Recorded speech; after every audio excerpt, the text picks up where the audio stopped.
உனக்கு மட்டும் 2 ஓட்டு தான் விழுந்திருக்கும் போல. ஒண்ணு உன்னோடது, இன்னொரு ஓட்டு உன் அண்ணனோடது. மத்தவங்க யாரும் உனக்கு ஓட்டு போட மாட்டாங்கன்னு உனக்கே தெரிஞ்சிருக்கும். நாளைக்கு ஓட்டு எண்ணும் போது உன் லட்சணம் என்னன்னு தெரிஞ்சிரும். ஆக மொத்தத்துல டெபாசிட் கூட வாங்க மாட்டேங்கிறது இப்பவே தெரிஞ்சு போச்சு. அவ்வளவு கேவலமா நீ தோக்க போற. ஏய், சும்மா சவுண்ட் விடாத. உனக்கு ஒண்ணு தெரியுமா?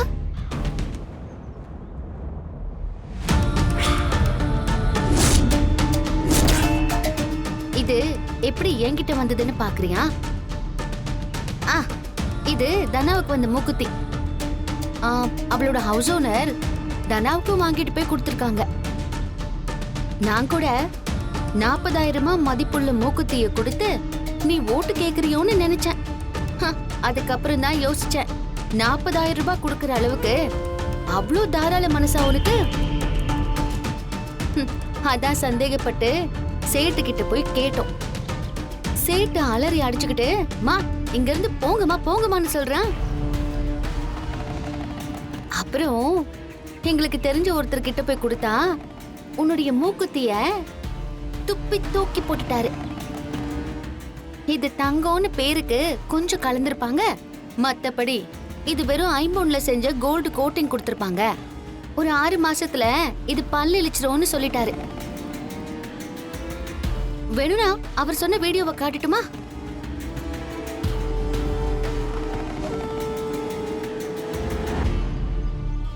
தம்பி, முழுக்க முழுக்க தங்கம் இல்லப்பா, இது ஐம்பொன்னுல செஞ்சிருக்காங்க. ஐம்பொன்னுன்னா கூட 5ம் சம அளவுல இருக்கணும்.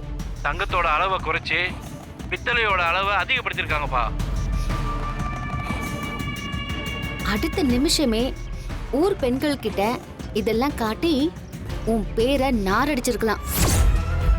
இல்ல நீ எலெக்ஷன்ல நிக்காம கூட நான் பண்ணிருக்கலாம். இத பத்தி நான் பெரியப்பா கிட்ட சொன்னேன். அவர்தான் சொன்னாரு, நம்ம ஊர் ஜனங்க மேல நம்பிக்கை இருக்கு, இதுக்காக அவங்க உரிமையை விட்டு தர மாட்டாங்க. மூக்குத்திக்கு ஆசைப்பட்டுலாம் புவனேஸ்வரிக்கு ஓட்டு போட மாட்டாங்க.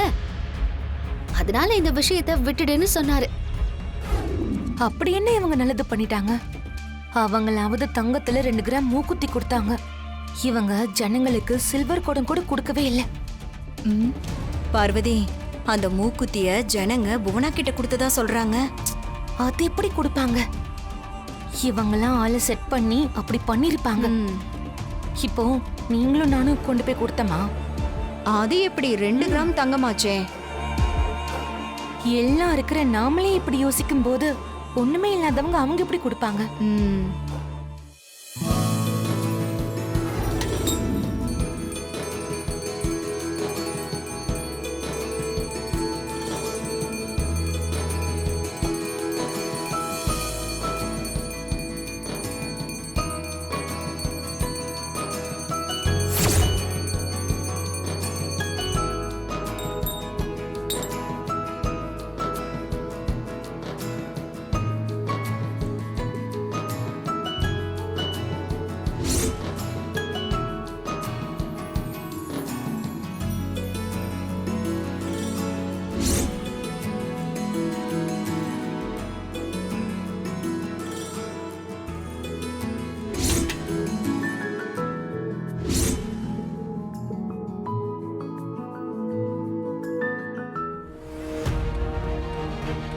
ஏ மாயா, என்ன ஏதோ யோசிச்சுக்கிட்டு இருக்க? இல்ல சீனு, பாட்டி சொன்னது என்ன ஏதோ டிஸ்டர்ப் பண்ணுது. என்ன? ஓட்டு போடுறது நல்லபடியா முடிஞ்சிருச்சு. ஓட்டு எண்ணிக்கையும் நல்லபடியா முடிஞ்சு பெரியம்மா ஜெயிக்கணும்னு சொன்னாங்கல்ல. ஆமா. இவங்க சொன்னதும் புவனா சொன்னதும் என்ன ஒரு மாதிரி டிஸ்டர்ப் பண்ணுது. மாயா, நீ யோசிக்கிறது என்னவோ கரெக்ட் தான். அந்த புவனேஸ்வரி என்ன வேணாலும் பண்ணுவா. நாம இதை கொஞ்சம் கவனிச்சுதான் ஆகணும். நாம் இதை கதிர்கிட்டையும் தனாகிட்டையும் பேசி நாம் இதை ஃபாலோ பண்ணலாம். சரி, நீ போய் சித்தப்பாவையும் மாமாவையும் கூப்பிடு. நாம அங்க போய் என்ன பண்ணலான்னு பாப்போம். சரி, போலாம். இப்ப பாட்டி வீட்ல பூஜை பண்ணாங்க.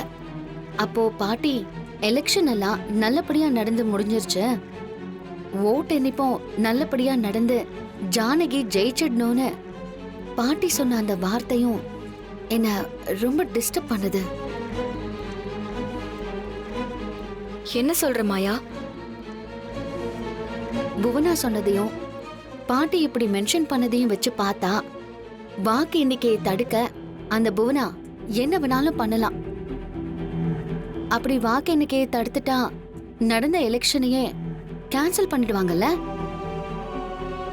ஆமா, அதுக்கும் சான்ஸ் இருக்கு. ஓட்டெடுப்பு நடக்க விடாம இருக்க அவ என்ன பண்ணுவா? இப்ப நியூஸ்ல எல்லாம் பாக்குறோம்ல, வாக்குப்பெட்டியை கடத்துறது, வாக்குப்பெட்டியை வேற இடத்துக்கு மாத்துறது, வாக்குப்பெட்டி இருக்கிற இடத்துல நெருப்பு வைக்கிறது, இப்படி என்ன வேணாலும் பண்ணலாம். சரியா சொன்ன கதிர். புவனா இதெல்லாம் கண்டிப்பா செய்யக்கூடிய ஆள்தான். மருமகளே, இது எப்படிமா தடுக்கிறது? வாக்குப்பெட்டி இப்ப எங்க இருக்கும்? ஓட்டெடுப்பு நடந்த அதே பள்ளிக்கூடத்தில் தான் இருக்கும் மாயா. நிச்சயமா போலீஸ் பாதுகாப்பு கொடுத்துருப்பாங்க. பள்ளிக்கூடத்தை சுத்தி கேமரா வச்சிருப்பாங்க. அதையும் மீறி புவனாவால என்ன பண்ண முடியும்? பெரியம்மாவை ஜெயிக்கணுங்கிறதுக்காக அவ எந்த எல்லைக்கும் போவான். போலீஸ் இருக்கு, கேமரா இருக்குன்னு நாம அலட்சியமா இருக்க முடியாது. அது சரி மாயா, இப்போ நம்ம என்ன பண்ண முடியும்? நம்ம எல்லாரும் போய் இன்னைக்கு ஒரு நாள் அந்த ஸ்கூல்ல இருக்கிற வாக்குப்பெட்டி பாக்ஸுக்கு காவல் இருப்போமா?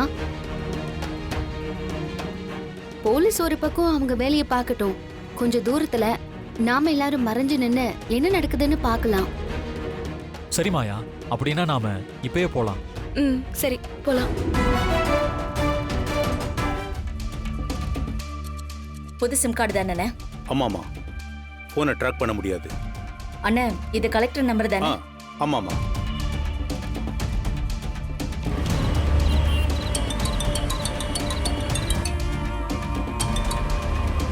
ஹலோ, யாரு? நான் யாருங்கிறது உனக்கு தேவையில்லாத விஷயம். நான் சொல்றத மட்டும் கவனமா கேளு. யாருங்க நீங்க? முதல்ல உங்களுக்கு என்ன வேணும்? சொல்றேன். உன் பொண்ணு ஆர்கே ஹாஸ்பிட்டல்ல தானே அட்மிட் ஆயிருக்கா? எதுக்காக கேக்குறீங்க? நீங்க யாருங்க? உங்களுக்கு என்ன வேணும்? இப்படி குறுக்க பேசினா எப்படி கலெக்டர்? உனக்கு ஒண்ணு தெரியுமா? என்னோட ஆளுங்களும் இப்ப அந்த ஹாஸ்பிட்டலுக்குள்ள தான் இருக்காங்க. டாக்டர் வேஷத்திலையும் நர்ஸ் வேஷத்திலையும். என்ன சொல்றீங்க? முதல்ல நீங்க யாரு? உங்களுக்கு என்ன வேணும்? சொல்றேன். ஓட்டெடுப்பு நடந்த ஸ்கூல்ல பேலட் பாக்ஸ சீல் பண்ணி வச்சிருக்காங்கல்ல, இன்னைக்கு நைட்டு அங்க சரியா 10 மணிக்கு ஒரு வேன் வரும்.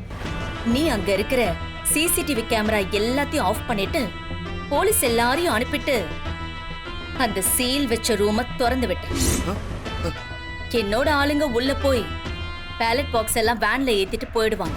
என்ன விளையாடுறீங்களா? என்னால அந்த மாதிரி எல்லாம் பண்ண முடியாதுங்க.